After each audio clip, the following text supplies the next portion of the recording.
Hey everybody, it's Jason from the Texas Gun Vault, and today I'm coming to you with another field strip video. In today's field strip, we're going to be taking a look at the Smith Wesson M&P 1522 Performance Center Rifle. Now this is going to be the exact same takedown as the standard version of this rifle, and of course this is a 22 long rifle version of an AR-15, but it is a dedicated version, so this is not a conversion kit.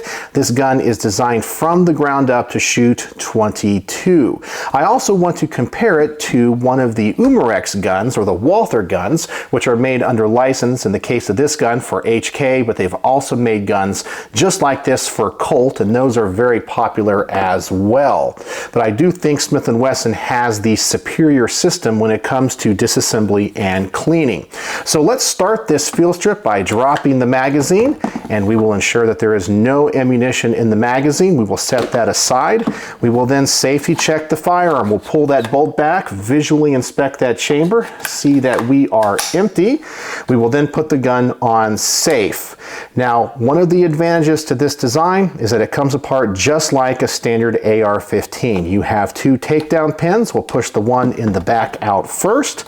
We will pull that out. Then the gun will hinge open just like a standard AR-15. We'll pull the charging handle back. We can pull out the bolt and the recoil spring mechanism, set that aside. We can also pull out the charging handle, and then if you want, you can push out that front pin just like a standard AR, and you can take the lower off of the upper receiver just like that, and that allows you to get in there and clean. Now I just got this back from the range, just made a range report on it, and I do need to clean this gun. So then we can set all of this aside, and now I want to show you the difference with one of the popular competitors to this gun. And as I said, this gun is made under license by Umarex, but for HK, and this gun comes apart a little bit different.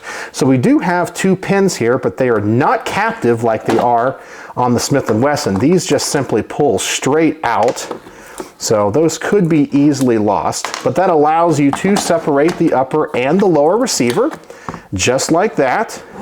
And now you'll notice if I pull back on the charging handle, the bolt does not come with it. It's all part of the barrel mechanism, and it's all one unit. So if you want to get that bolt out of here, you have to undo the muzzle device, you have to push the barrel to the back of the receiver, and all of this has to come out.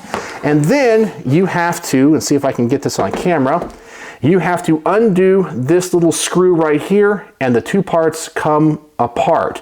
It's a receiver or a compartment within this receiver that is bolted together, and that is a little bit difficult to get out, and there's also some screws on the side. So when it comes to cleaning this rifle, pretty much you just want to open the action and clean it as best as you can in there, and that's about all you can do. But of course 22 long rifle is very, very dirty.